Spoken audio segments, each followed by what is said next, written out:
Something very interesting is happening in Parliament today.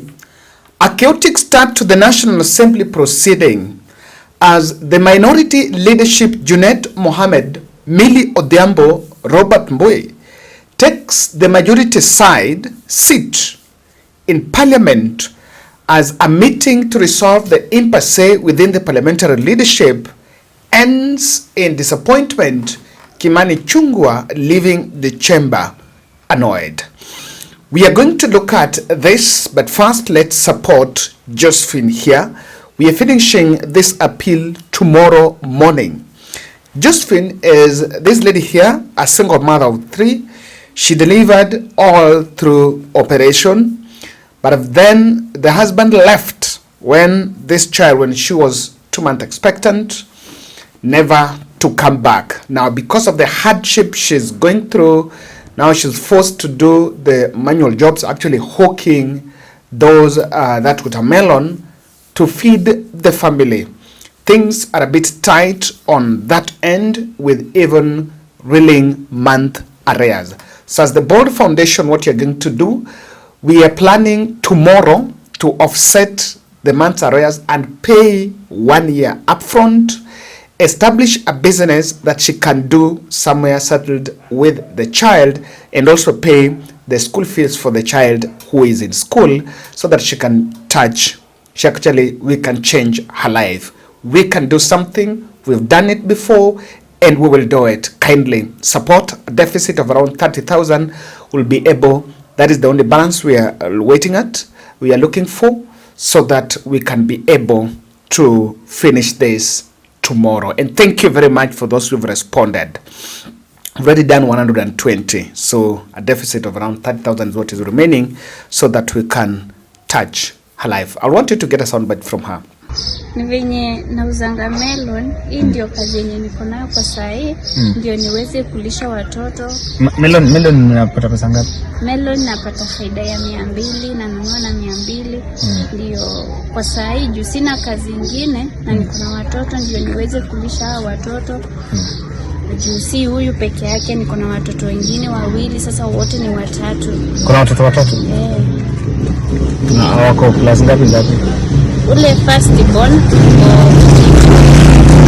second born nampelekanga daycare, huyu juu ni mdogo, natembea na yeye. Na baba yake aliacha kama niko na mimba ya miezi 2, akaniambia ameenda kazi, hajawahi rudi. Sijui utamchukua na huko, nataka watu wamuone. Just kesi yake iko very, nataka experience.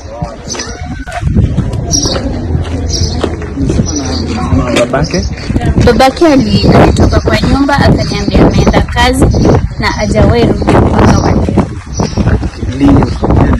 Hiyo ilikuwa ni last year mwezi wa 4 date 29. Now, court ruled last week, a 3-bench judge ruled last week that Azimio is the majority party in the National Assembly. Now, this ruling put the government side in a very awkward place. And as Parliament resumed sessions today, things took a chaotic turn. It is interesting for you to understand that Attorney General was supposed to appeal this decision, but it's reported that William Ruto's Kalenjin caucus, who are keen on not resetting ties with Odinga amidst Mount Kenya revolt, are willing even to surrender the respective seats to the Azimio side in respect to the court ruling, so long as they can keep their relationship with Raila. Mount Kenya is gone, and if you also disagree with Raila before the 2027 general election, then that is going to spell a doom on President Ruto. Now, on Tuesday morning, a meeting was convened by the Speaker for the parliamentary leadership drawn from both Azimio and Kenya Kwanza. It is reported that Azimio maintained their stand. And of course, the position is now very suspicious of the rare unity that Azimio is having There are reports that Kalonzo, Raila and Uhuru Kenyatta spoke and they might have agreed to turn the tide. And Azimio insisted that the court order must be respected, and so therefore they're going to take those majority seats. Kimani Ichung'wa walked out of the parliamentary proceeding annoyed, and even as the session was starting, he was not in parliament. Now this ruling debate went on with several seats remaining vacant on the side of majority as MPs allied to the UDA decided to boycott parliament as that matter is being resolved.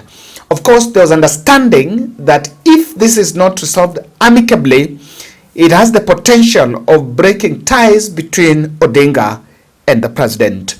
Millie Odhiambo insisting that the parliament must obey the court order. That we are giving you according to the standing orders, our majority leader as Honorable Junet Mohammed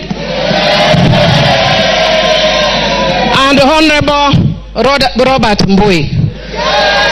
Mr. Speaker, following the standing orders, Honorable Junet will thereafter then communicate me officially as the minority whip, going by what the standing orders, but a majority whip. Majority.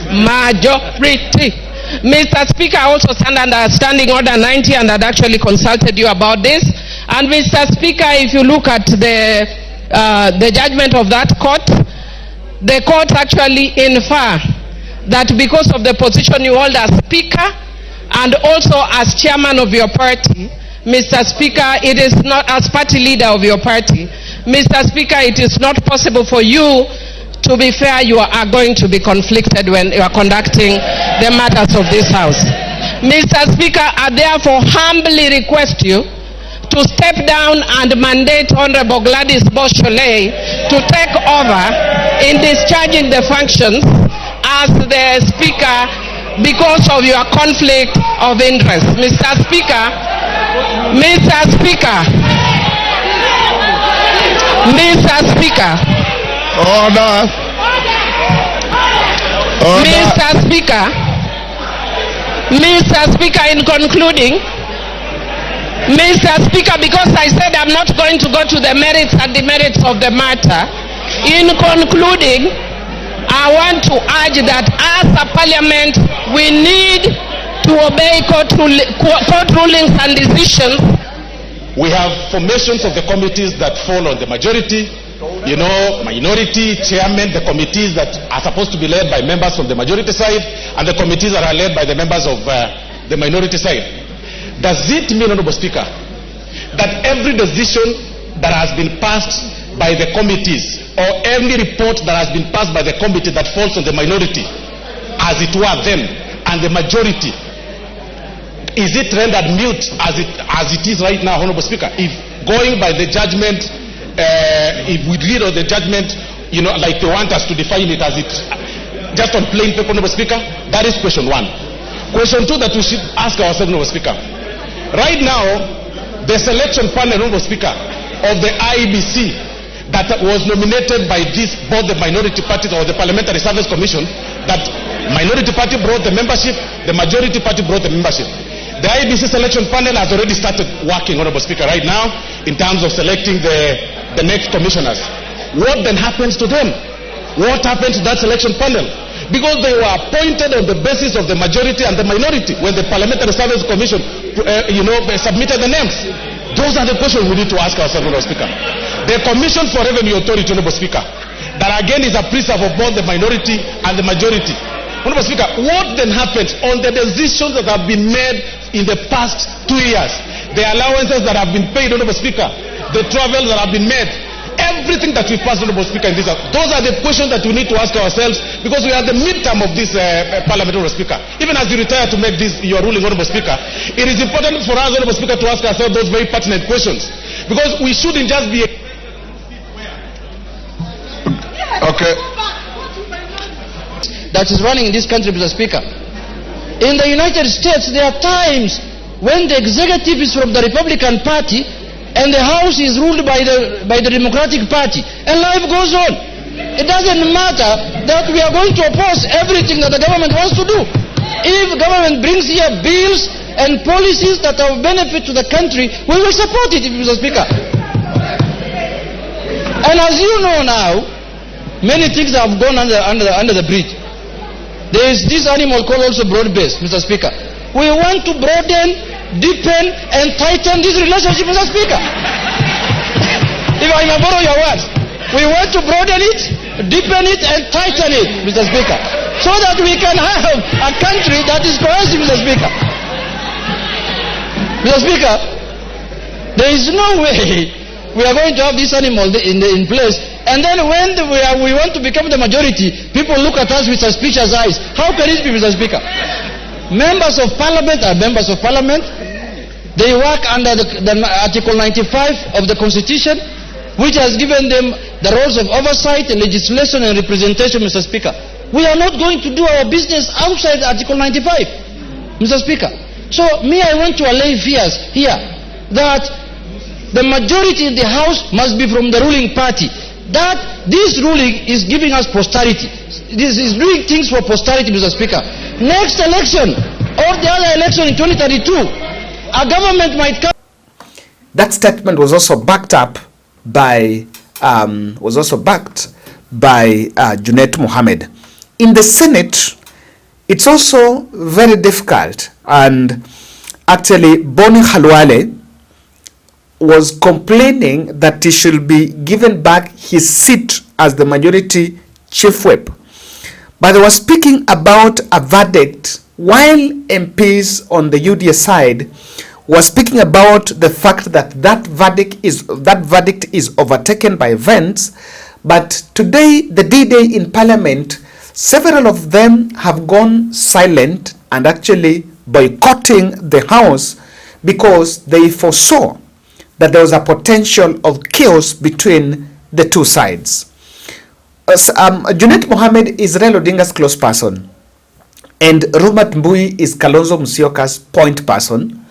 The other deputy minority whip, who is Sabina Chege, is not in the chambers. It will be interesting on the decision she should actually take, because these are the people that were insisting.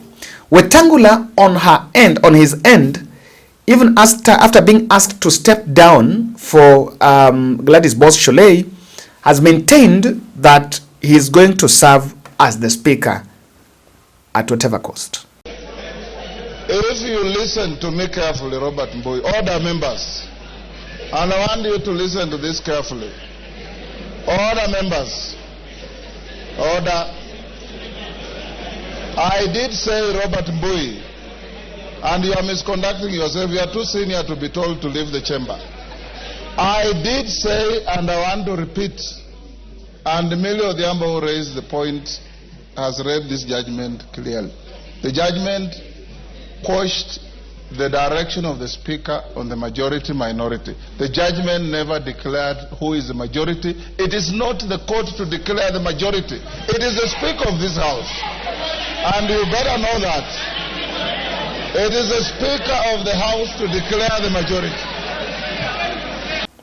Now, several UDA MPs have boycotted the National Assembly, as now the reality is dawning on Kimani Ichung'wa that what was just seen as a court order, it could be part of a wider plan to change the tide, to change the parliamentary leadership. The Kalenjin access close to the president are believed to be very soft on this ruling and are willing to relinquish even their committee positions in respect of favoring that court order. And why Ruto is treading very careful and a dangerous path with this is something I would want us to explain in this podcast. And one of the things going on here is Azimio have a chance. If the impasse escalates, it might culminate in an impeachment motion either against the speaker or against the president. If they're the majority, and with the MPs that are now disgruntled and on the other side of Rigathi Gachagua, The numbers even within UDA are not so much promising because there's also several other disgruntled members of parliament. Now, this impasse is not, if not resolved well, is not really working well. And I believe that for the optics, William Ruto, what worries him most is the broad-based optics. If you listen to what the Azimio have said, they say they're in broad-based government. So it doesn't matter even if the majority leader comes from a party with the less. It doesn't matter. That is something that Junet is saying. But it is bad optics because outside here, the president have been preaching the gospel of we are in broad-based government. So if there would be chaotic scenes in parliament, while outside here the president talks about some broad-based administration, the optics would be more worrying for him than just even that impeachment. And understandably, or a very disturbing factor, is that a fallout with Raila Odinga at this critical time would actually bring an end to William Ruto's power even before 2027. President Ruto is going to face a lot of trouble because remember, after Rigathi charged the mountain and the Mount Kenya rebellion really gathered momentum, the president has been resorting to Western Kenya to show up the numbers to merge with the Northeastern Kenya so that they can compensate for the lost votes in Mount Kenya. But then that can only work if you again hold a stand with Raila. But at the same time, Kimani Ichung'wa is the majority leader from Mount Kenya. It will also be a big loss for William Ruto to say, I gave Mount Kenya this, because that majority leader was given to Ichung'wa based on the fact that he also come from that region. So President Ruto is in a very tight space trying to create a balance between not resetting ties with Raila and at the same time obeying the court order. But of course, interestingly, these things don't just happen. For Azimio la Umoja leaders to walk to parliament and take the majority seats, it must be a decision that has been ratified by the party leader. And that is why, clearly, that majority position is really on target. The other issue here is Ruto might lose control of parliament. The majority side, if that majority side is Azimio, it's supposed to propel the government agenda. And if it's to propel the government agenda, it was not elected on that platform or on the government, on the UDA platform. The UDA MPs like Kimani Ichung'wa, imagine even Kimani Ichung'wa is sitting on the minority, he has to support the president's agenda. There will be a temptation for the majority to oppose. And being that the relationship between the majority leader, the new majority leader who is supposed to be Junet, and Raila Odinga, William Ruto might lose control of parliament. And remember, the parliament is by far, a close range, an extension of the executive. And for the last 2 years of Ruto power, they've had their way in the executive at whatever cost. The issue is the fallout would have a trickle-down effect on the masses. When the people are fighting on top there, it will have an effect on the masses. So it will be interesting to see how this plays. But if this is something to go by, then really let's obey the court orders.